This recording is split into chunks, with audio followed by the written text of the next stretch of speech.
talk of Sioux Falls, 1140 KSOO. So I was out a lot this weekend, as I said.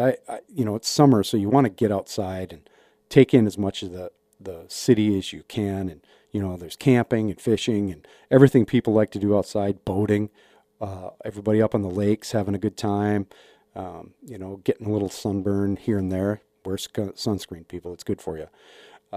But I was out and about, and I've noticed lately a lot of kayaks on the Big Sioux River. And I am impressed by how much that particular recreational activity has really exploded. And our river's really made for it because of the way it makes that big loop around the city. You get to see so much of our the beautiful river greenway from the water. It doesn't take forever. You can float right down it from one spot to another, and there's lots of ins and outs. So I'm riding along my bike, as I do, and I'm coming up through Rotary Park over there by just north of or south of Cherry Rock. And that's a pretty popular spot there for getting in and out at Rotary, which is right along 26th Street. And I'm used to seeing a lot of kayaks through there.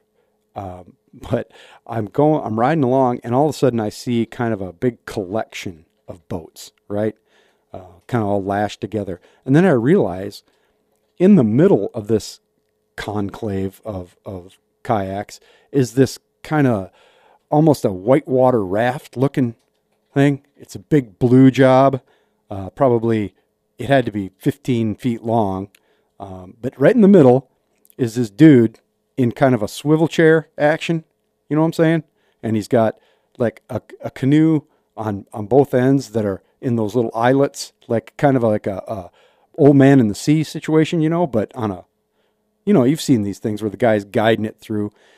Dude's got a big kind of wide-brimmed hat on, and then there's people in the boat with him with like lawn chairs and such, and coolers, and they're just having a great time.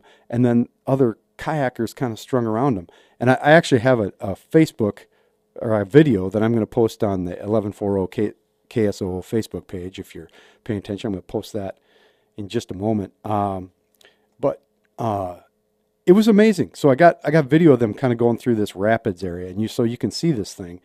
But it got me thinking again. And I've talked about this before, about how important the Big Sioux River is to this community, and what a incredible opportunity we have if we can just clean it up. There's getting to be more and more people on the river, and we know that the Big Sioux is it's okay for boating, but you're not supposed to swim in it, and you're not supposed to eat the fish out of it, because it's got a lot of stuff in it. It is a slurry of E. coli, nitrates, sediment, and there's a lot of discussion about where all that comes from. It's what we like to call non-point source pollution, where you can't figure out exactly what the source of one thing or another is.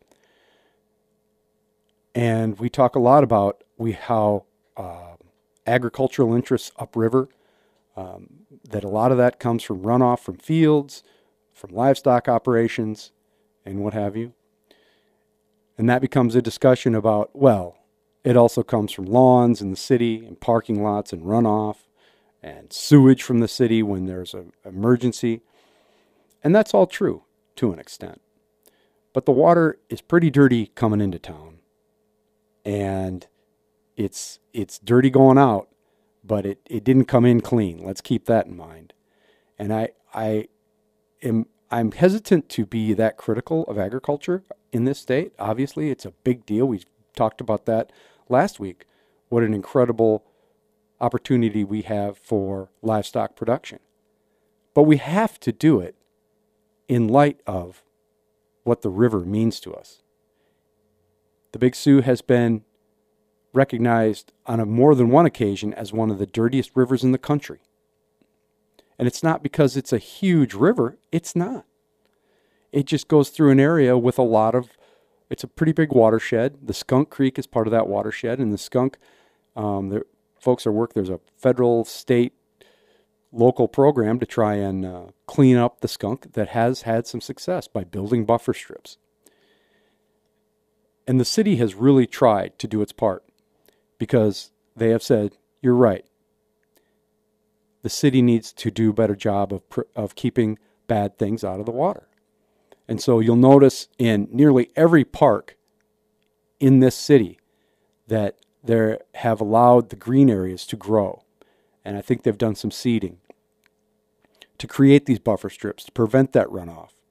And working hard with some educational programs, such as just painting the runoff areas, the storm sewer openings, to raise awareness that what you put on the street can end up in the river, and what you put on your lawn can end up in the river.